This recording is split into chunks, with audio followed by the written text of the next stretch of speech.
Okay, cool. We're recording now. Okay, so I'm going to start. Hi, everyone. My name is Amira Noeuv. I want to welcome you to the Intergenerational Health and Healing Indigenous and Refugee Communities in San Diego podcast. This is our first episode, and in this episode, we will introduce to our listener what this program entails. I am also joined by two of my colleagues who are also program coordinators for this program, Banegas and Fardosa Osman, who are also the project coordinators for and representing their community. We are going to have a casual conversation about why we're committed to this project and what it means for our respective communities. So a little bit of background, this program seeks to collaborate with youth of the Kumeyaay and Somali refugee communities in San Diego to discuss the experience of intergenerational issues and how they pertain to the needs, the aspirations, and the obstacles of the communities. Specifically, this program is in partnership with the United Women of East Africa support team and the Southern California Warrior Spirit and the Ethnic Studies Department at UC San Diego. This program is also an opportunity for participants to discuss their shared experiences and work together on projects that address these objectives and promote inter-community healing strategies. Right now, it's a one-year program in which we work closely with participants to develop the various types of projects that best serve the needs and aspirations of the community. So before we delve into that, I want to introduce the other speakers, Ethan and Fardosa. Can you both tell us a bit about yourself and why you're interested in participating in this project? Ethan. Okay, yeah. So it's thank you for having me, Amira and Fardosa. It's been a wonderful time so far. We joined this project together to bring two communities together who've never really communicated on this level before. And the subject matter is what's really special about this program. When I was approached by the Ethnic Studies Department at UCSD, in simple terms, they wanted to bring the first people, the Kumeyaay people, together with the last people, the Somali refugee community, to see what would happen. And the goal was to understand historical trauma, intergenerational healing, what is different and what is the same. So in a way, this project is pioneering a very interesting factor that has affected us both in both similar and different ways. So I'm very excited to be a part of this project. I've taught at the Kumeyaay College for over 5 years. I've worked on the boards at the Brona Museum, the Kumeyaay College board.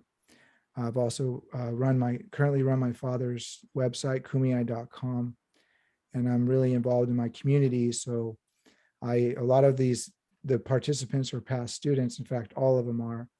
And I'm really excited for what we will accomplish together. And I'm really, I have great expectations for this project. Thank you. Fardosa, do you want to share a little bit about yourself and why you're interested? Yeah, my name is Fardosa. I grew up in City Heights, San Diego, particularly in 50s area. That's what we call it, or like Somaliland, where all the Somali people kind of migrated to in San Diego. After graduating college, I came back home, and I always knew that I wanted to work in my community because it's something that I've always been doing. So I started working with United Women of East Africa as a youth coordinator. And what we do is build programs for youth that address mental health issues, substance abuse, and relationship safety in relationships and things like that. And we try really hard to address the stigma of mental health in our community because a lot of people, after migrating from Somalia and coming to America, they didn't address the trauma that they experienced after coming from a civil war. And so we try to build programs for both the parents and the youth, even though our focus is the youth. And so I'm really excited about this project in particular because I've always wanted to work with both generations, the first generation immigrants and the second generation immigrants, and trying to like heal the trauma that was passed down. So I think it's exciting that we get to do this as a community in workshops and things like that. But I also think it's even double the excitement because we get to do this with another community that I don't think we would have interactions with if it wasn't for this project. So I think there's some great things I think are going to come from this thing that we're doing together, bringing different experiences and perspective of healing. So I'm excited.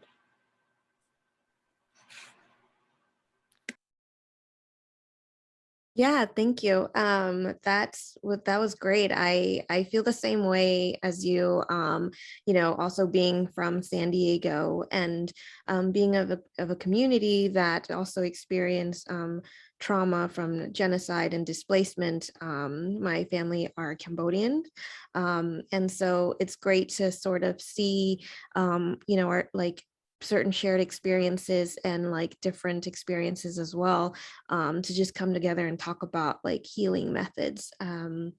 And that's like also what I'm interested in doing. Like I'm currently a PhD student in ethnic studies at UC San Diego, and my research is on transgenerational trauma and healing, and looking at like broadly to think about like decolonizing mental health and centering like our knowledge in addressing these issues.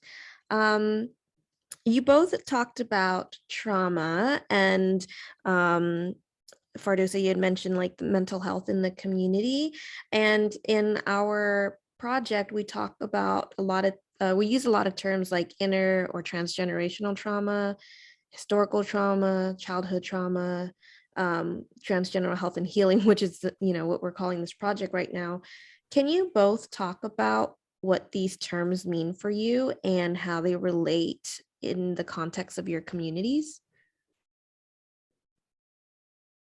Oh, yes.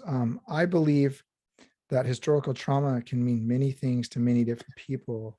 Some people look at it as a pejorative term, as if we are victims. And I understand that as well. I see it a little differently, however. So the term historical trauma was coined in 1980 by Maria Yellowhorse Braveheart after studying the effects of European colonization on the Lakota people. And there's a lot of parallels with the Holocaust. And I think a lot of us in this space, I'm sure everyone in this podcast has had those parallels drawn with the Holocaust. So I look at historical trauma more as an academic term to describe what happens to certain people after, genocide in particular, colonization in general. I use the book Eduardo Duran, Healing the Soul Wound, for my classes because his specific book is about California Indians in particular. Now, we experienced a genocide as well, starting in 1848, when 50,000 or more were killed in a state-sponsored genocide by California, which wasn't recognized until recently, when Gavin Newsom apologized publicly, and this lasted until 1873. So I just look at historical trauma more as an academic term because I'm an academic. Yeah. I also, there's other terms though that people aren't aware of. So childhood trauma is another term that needs to be, I think, coupled with historical trauma, because what it does is it more or less goes with this idea of the cycle that perpetuates after that initial trauma is made, that childhood trauma now is. And one of the things I want to mention about that is that, and this is what Eduardo Duran says in Healing the Soul Wound, is that trauma is exponential. Each generation. So this is a lesson I use in my class. So say my grandfather's trauma was a 2, my great grandfather, my grandfather was a 4, my father was an 8, and so on and so forth. So that would put me at a 16. And so what we're witnessing now in my generation with the Native Americans, the Kumeyaay people, is we're lucky to live past 50 nowadays. And we used to live to 150. So when Cabrillo came here, he said there was 150-year-old women that greeted him in his journals. And people may say, oh, that's I don't believe it. But there's pictures in the Museum of Man of Indian and Lasania women being 130 years old. So that gives you an example of that exponential effect. So that's childhood trauma, transgenerational healing and health. I just look at it, that's what we're trying to do here. So we're trying to reach generations, old, middle-aged, and young, and come together and create, through community generated knowledge, not Western knowledge, ways of healing through ceremony, through religion, through music. So that's the word I think that's a little more loose. Transgenerational health and healing would be certainly vary between groups. Thank you. Yeah, that was great. Fardosa, do you have anything you'd like to add to that? Yeah, for me, transgenerational trauma is, like Ethan said, trauma that's passed down from one generation to the next. And I know a lot of people, even in my age group, that find it hard to believe how someone can experience something traumatic like civil war and how that could be passed down or handed to someone else and for them to take on that trauma. But for me, it's about like compassion and empathy, human empathy. So like if my mom is telling me a story about what she went through and the anxiety she went through, as a little kid, I might take on that anxiety. And I'm not saying it's wrong to tell your kids about that kind of trauma, but like I think there's a certain there's a healing way maybe to talk about it that might not pass down that trauma to them. And so that's what I'm hoping to explore in this project, is to, I know we were talking about how we will eliminate the word trauma while we're working on this. So I think eliminating like the negative feelings that people have when they're sharing these events that happen to them with their kids, I think finding a way to figure out how to communicate that would be nice. And so I believe in transgenerational trauma because like people are programmed. There's negative reinforcement, positive reinforcement. There's things that kids pick out that you're not aware of. And I think the saying, it takes a village and a community to raise a child, is really important, which is why it's important for the community to consciously and intentionally try to address these issues so that like it doesn't get passed down and recycled generation to generation. And like Ethan said, childhood trauma and transgenerational trauma is very linked in that sense. But I think the difference between childhood trauma and historical trauma is that historical trauma is a collective, whereas childhood trauma, I feel like it's a personal thing that happens to one person and it get passed down in their generation, but it's not like a collective experience. So that's why I like, for me, we always in our community, since we're very much a collective, we focus a lot on historical trauma and how to heal from that. But I think in this project, I think it would be nice to try to get more personal. But it's kind of hard for Somali people to open up. But yeah, I hope that we can, like Ethan said, find ways to heal through religion, art, just our day-to-day habits and the literature that we have in our communities. Thank you. One thing you both talked about that I also feel is prevalent in like the Cambodian story is like this prevalence of silence from one generation to the next, and that's understandable. It's like the things that our families and our ancestors have gone through aren't easily they're not easy topics to talk about, and so sometimes there's like a bit of a disconnect between parents and like their children not really understanding why their present situation may be the way that it is, and a lot of that comes from the silence. in what ways do you feel like this intergenerational, um, whether it be dialogue through talking form or art or just sharing knowledge in some other ways, how do you think that that can help address the issue of transgenerational trauma and healing? Um, so one of the things I really like about this project in particular is the power structure is lateral. It's not vertical. And when I asked folks to sign up in our community, the Kumeyaay community, I said, you're going to have a stake in this. You're going to be able to create something. And being a musician myself and an artist, I think we're at our best when we're creating something and someone's not telling us what to do. And that's what I really like about this project. Perhaps the most is that we're allowing our participants to come up with their own activities. We're allowing them to draw from perhaps maybe things we haven't thought about. For example, we have bird songs. When that's a way we heal when someone passes away. Just to give an example. So as far as how we're going to address this, I have my ideas, but I want to hear everyone else's. Yeah. And that's what I'm excited too. Like Fardosa and her community. Like, how do you deal with this trauma? And I think, just to dovetail off what you said, Amira, is silence to me is been the hardest part for me, because I grew up not knowing, just believing something was wrong with me and not knowing why. And then when my dad passed away, I found out he was kind of an orphan and he was abandoned. And, I realized, my dad was an incredible human being and he did break the cycle in many ways, but it would have been nice to know. And I would have been maybe more sympathetic and forgiving with his shortcomings. I have my shortcomings, for example. I'm sure my wife will tell you all of them. I'm just kidding. But it's that silence thing, but doing it in a constructive way. How do we break the silence in a constructive way? So every time you leave, you feel empowered. You feel stronger than you knew you could be. And I think I'll end on this.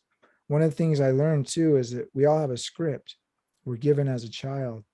We're given at an age, and it's, oh, Ethan's this way. He's a liar. He's a stealer. He's mean. And so we carry that script, and sometimes we don't even know we have it, but we're living it out. And I think, by breaking the silence, by telling our history, by telling who we really are, we're able to break that script and tell a new one, and one that's more empowering, where we wake up every day and we're living a new day. That's a new script.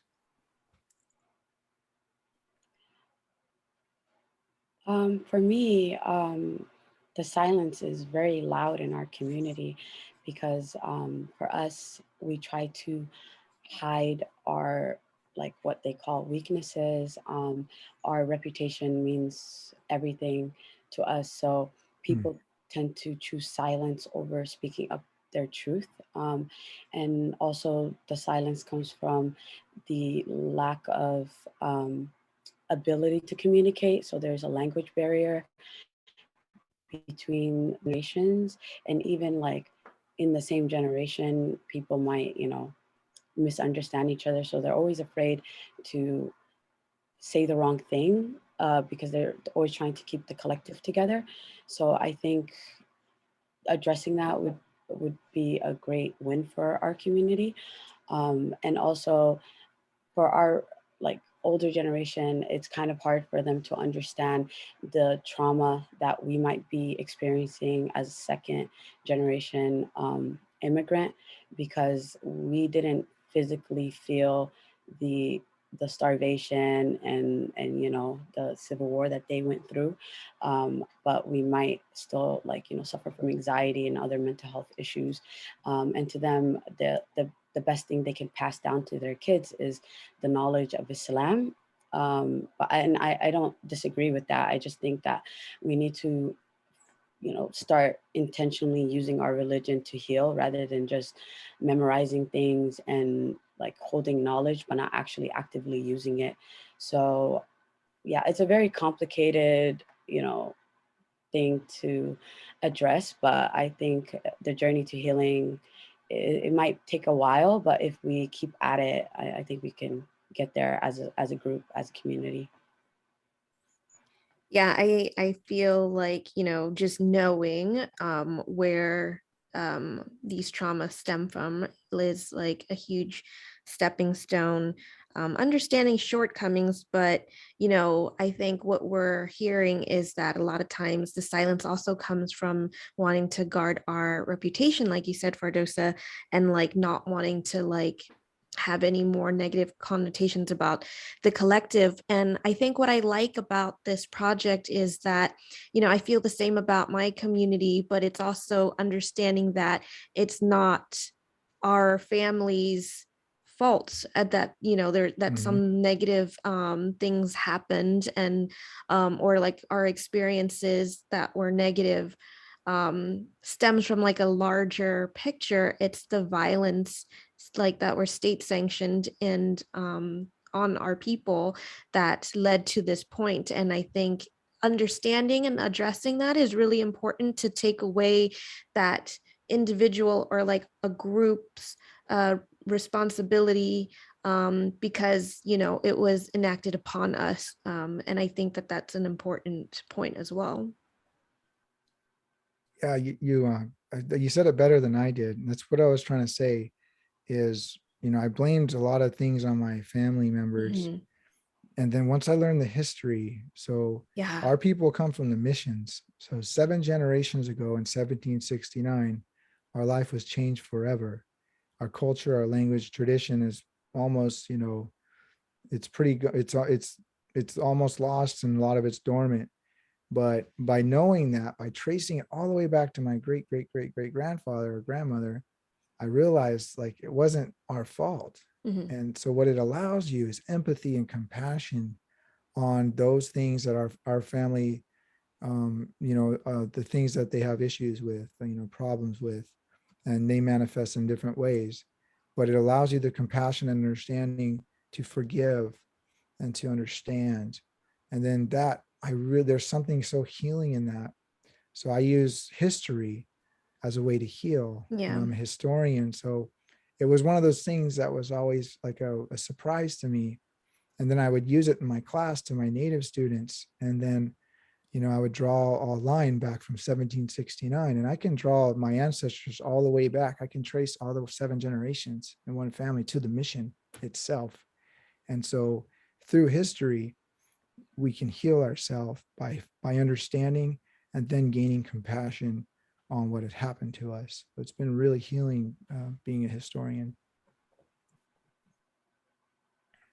I agree. Like showing compassion, not just to the generation before you, but to yourself as well, because Mm. survival guilt it's a real thing. Yeah.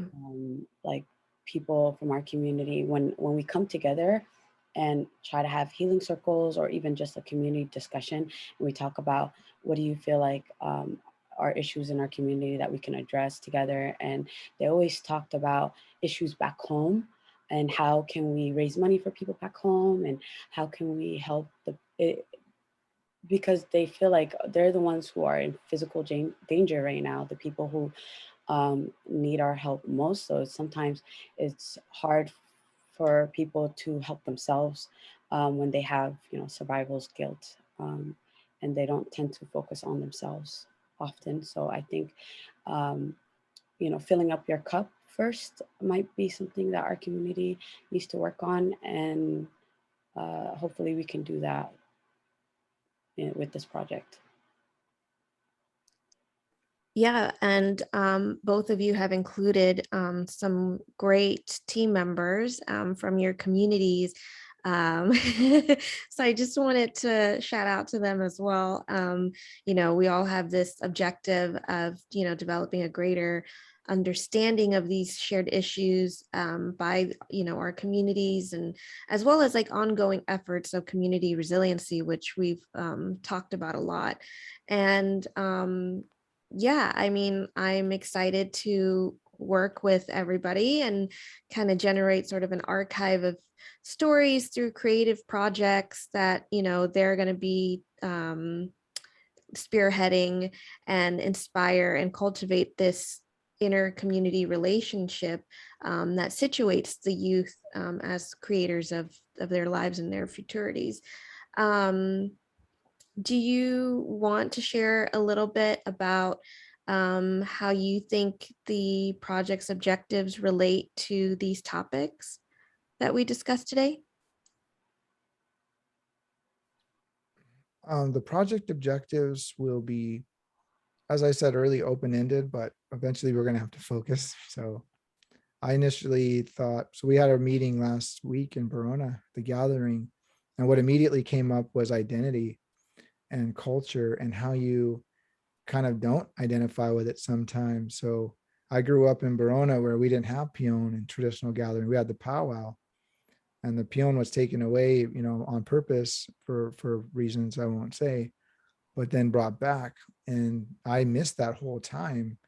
And so immediately I brought up that Ahmed, who is part of the Somali community, says, you sound like me. Because I was saying, like, this is new to me. I'm learning this for the first time, and how lucky are the new generation. So I think we're kind of doing that now. So these objectives are first bonding, but then I think we're really going into that realm of identity and how we identify with who we are and using that identity as a form of strength and healing. So that's what I see like on the horizon at the moment. Being Somali American is like is an identity crisis in itself. Like on it, it's this very odd thing, two things to put together because they're complete opposites. Like my American side I consider is liberal, and then my Somali side is conservative. My American side focuses on independence, and I left home and went to college, and a lot of the people in the group that from the Somali group, they all kind of, not all, some of them, they left home, which is like a big deal in our culture, to leave home to go to college and, get some independence and form your own identity. And then, the Somali community is very much conservative and focuses on the collective. And sometimes you just kind of have a identity crisis. But I kind of learned to pick and choose when I want to get like getting the best of both worlds. And I think that in itself is a form of healing. So I'm excited to talk more about those kind of things. And in terms of the question you asked, Amira, we don't have all our projects figured out, but we kind of have some ideas, and I'm excited for them. Like, for example, the speaking to our elders. I'm excited for that conversation. You never know what comes out of Somali person's mouth. So I'm excited to see what they're gonna say to the questions we give them, and this podcast, and to see what we build from here, especially what the youth are gonna do together. So yeah. Yeah, thank you so much. And like you both said, a lot of it is going to be centered around questions of identity. Some of the topics that we would potentially address in this project is, what does it mean for me to be, what so and so identity, and how do these identities make me feel? We also want to know, like, ask, what do you know about your family's history? What do you know about your community's history? What do you or don't you want to know? And then how do people want to be involved in their community? And then what are the overlaps between the two communities that can generate positive impact? So we're very excited about the projects that the participants are going to be putting together, and definitely invite you to stay tuned.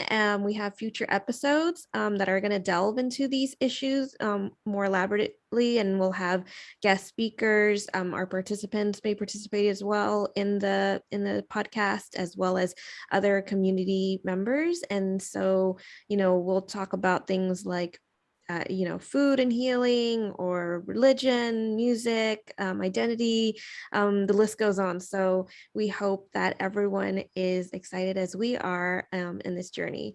Thank you so much for listening. Thank you, Fardosa and Ethan, for joining us today, and we look forward to future conversations. Thanks for having me, Amira. Thanks for having me too. Hey, thank you for joining, and thanks to all of our listeners. We'll touch base next time. Bye. Bye.